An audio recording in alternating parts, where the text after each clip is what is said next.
A criação de uma força-tarefa interestadual para combate ao crime organizado é uma das apostas da Secretaria de Segurança Pública do Rio, que busca ainda integrar banco de dados de inteligência.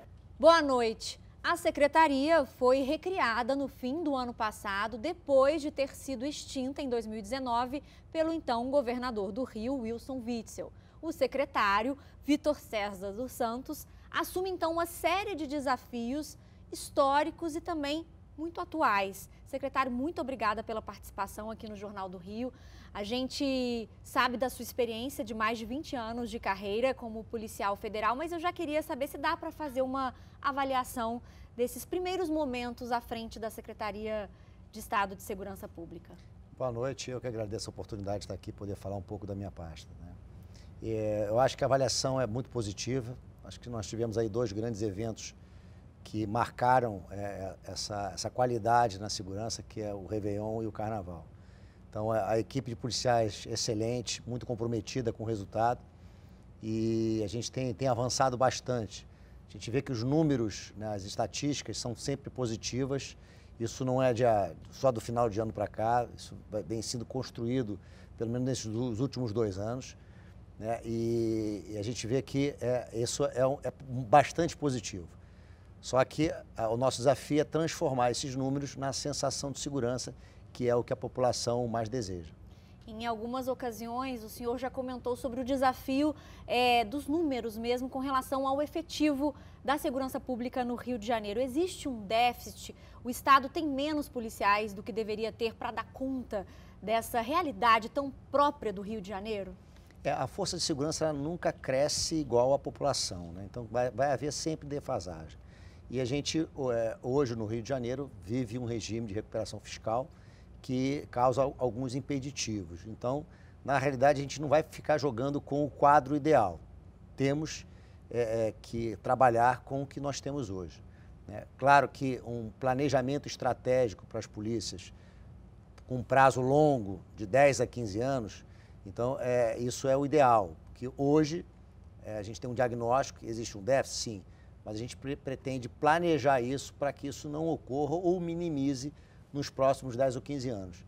E esse planejamento estratégico já está sendo pensado, né? Nós buscamos a Fundação Getúlio Vargas para nos auxiliar nisso, porque é interessante que é uma organização reconhecida nacional e internacionalmente e vai nos ajudar a construir esse plano estratégico das polícias. E se sabe quanto que seria esse déficit e a longo prazo, quando que dá para sanar, por exemplo? Bom, a Polícia Militar hoje tem 43 mil policiais. Eles acham que o ideal seria próximo de 60 mil, tá? Então é um número significativo de policiais, quase que 50%. A Polícia Civil tem hoje 7.900, 8 mil e pouco, agora com os novos policiais que entraram. O ideal seria que chegasse a 10 mil policiais. Só que isso demora, né? O concurso é caro, é demorado, então isso é uma solução de médio e longo prazo.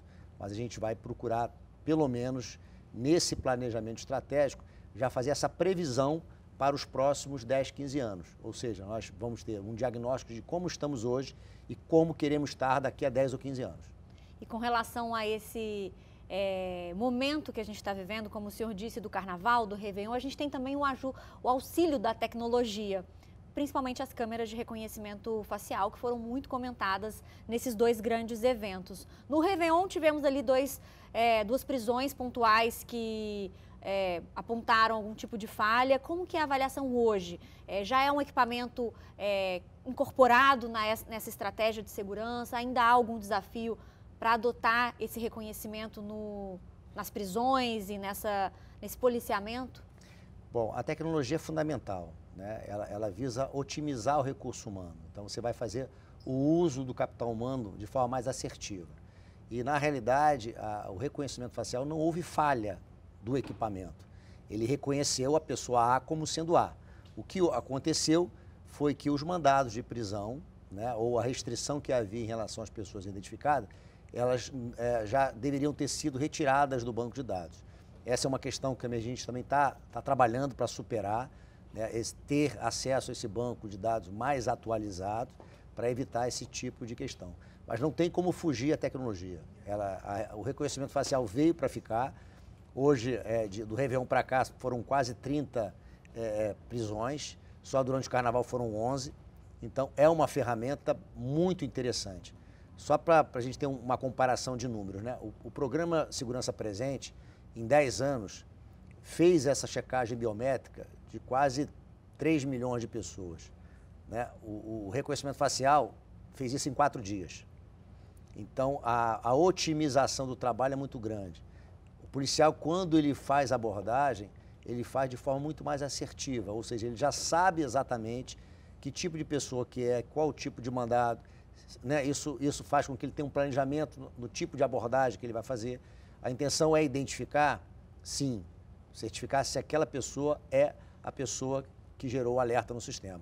Mas ele, por exemplo, se tem um criminoso que praticou um crime violento, praticado com violência ou grave ameaça, a abordagem do policial já é um pouco mais assertiva no que diz respeito à segurança dele e da pessoa abordada. E a título de curiosidade, até para as pessoas que estão assistindo, como que funciona esse sistema? Essas câmeras estão espalhadas em pontos estratégicos, porque a gente escuta falar, a gente vê o resultado, mas não sabemos como funciona. Como é que... Explica para a gente até a título de curiosidade mesmo. Estão instaladas do Leme a Guaratiba, né? Hoje são cerca de quase 160 câmeras, não só próprias do Estado, mas também nós temos um programa, o 90 integrado, porque eu confundo o 90 RJ com o 90 integrado. O 90 integrado é onde o particular ou até o público que tenham câmeras voltadas para a área pública, você possa integrar e compartilhar essas imagens. Claro que tem uma configuração, né, mínima para que o software possa funcionar de forma adequada. Então essas câmeras estão espalhadas. A previsão é agora de instalação nas vias expressas e também nos túneis. E agora falando ainda em câmeras, mas no caso das câmeras dos agentes, como é que está no estado do Rio essa evolução do projeto e também os resultados? De que forma que a Secretaria fiscaliza, monitora e acompanha o uso dessas câmeras por parte dos policiais? O Rio de Janeiro é o estado mais avançado nessa questão, tá? São cerca de 13 mil câmeras já instaladas nos policiais militares. Agora estamos avançando na Polícia Civil. As unidades de operações especiais também.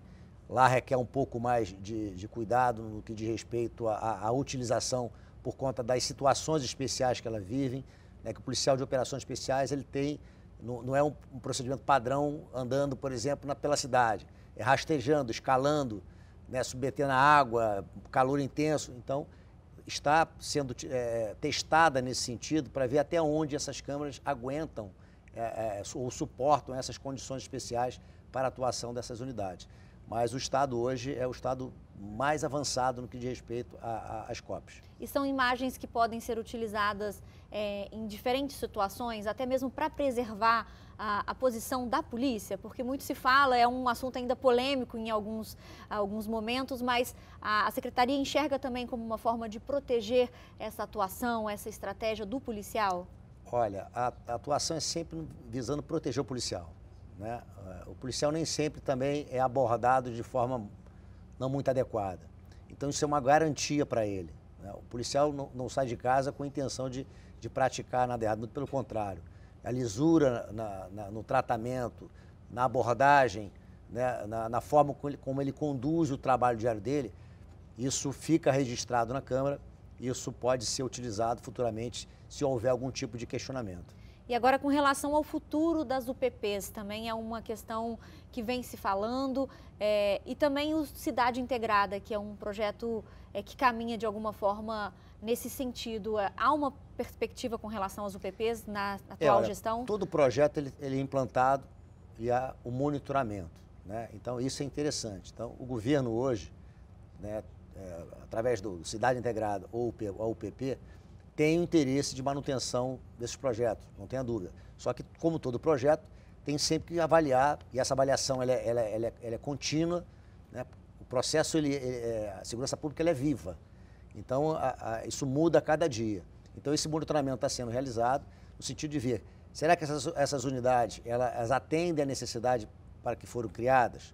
Então esse questionamento é feito diariamente e esse monitoramento é constante. Claro que se houver no futuro alguma reavaliação, isso será feito, né? Porque a intenção é sempre aprimorar e melhorar as condições de trabalho dos policiais que estão nessa unidade e também atingir o objetivo que é pacificar essa região e dar ao cidadão, dar ao morador, né, resguardar dele o direito de ir e vir. E só para a gente encerrar, havia uma promessa também para este ano da criação de uma força-tarefa de segurança da região sudeste, considerando inclusive que são estados por onde muita droga chega, há um trânsito de muitos armamentos. Existe essa possibilidade? A que pé está essa ideia? Claro, essa possibilidade é viável, né? Então, os estados do Sudeste têm a intenção de fazer isso. Nós temos agora o COSUD, que vai se realizar no Rio Grande do Sul, em Porto Alegre, salvo engano, de 29 a dia 2. Eu vou estar presente, né? E a gente vai tentar exatamente costurar essa aliança, né? A gente vai ver a forma de fazer isso, mas a ideia é não só trocar informações de inteligência, mas também a parte operacional. Nós temos fronteiras interessantes que precisam ser policiadas e nós temos à disposição, quer dizer, 2 polícias do lado do Rio de Janeiro e 2 outras dos estados de São Paulo, Minas Gerais e Espírito Santo. Então é interessante, isso é viável no que diz respeito a ter digamos, uniformidade de atuação e, claro, ninguém quer importar ou exportar esse tipo de problema para o seu estado. E agora, para a gente concluir mesmo, se o senhor pudesse dizer qual que é o desafio agora para 2024 à frente da Secretaria? Bom, na verdade, a Secretaria de Segurança Pública tem 3 eixos principais. Primeiro, né, fortalecimento institucional. Isso foi a primeira batalha que nós vencemos na primeira semana, né, como secretário, que era manter as 2 secretarias, na verdade, as 2 polícias como secretaria. Isso é importante, porque dá agilidade na gestão. Você ter autonomia administrativa e financeira é importante. Você tem a polícia forte, e polícia forte é segurança forte. Essa é uma das principais linhas, a gente conseguiu, já na primeira semana, superar. A segunda é a valorização do policial. É importante o policial ser valorizado. A gente vai buscar uma proximidade do policial com a sociedade com o policial. A atuação da polícia nós não conseguimos fazer de forma exitosa se não tiver legitimidade. E essa legitimidade é dada pela população. Então é importante essa proximidade, a polícia confiar no cidadão e o cidadão confiar na polícia. Então isso é um desafio muito grande. Tá? E o terceiro é a tecnologia como ferramenta de transformação na segurança pública. E dentre elas está aí a questão do reconhecimento facial, o Data Lake, que é um grande banco de dados que a gente vai buscar jogar todos esses dados que as polícias produzem, todos esses sistemas que não estão integrados, a gente vai buscar integrar isso e compartilhar não só com os estados do Sudeste, mas até com o governo federal. Mais uma vez, secretário, o Jornal do Rio agradece pela sua participação. Estamos sempre de portas abertas para a Secretaria. Eu que agradeço. Obrigado, boa noite.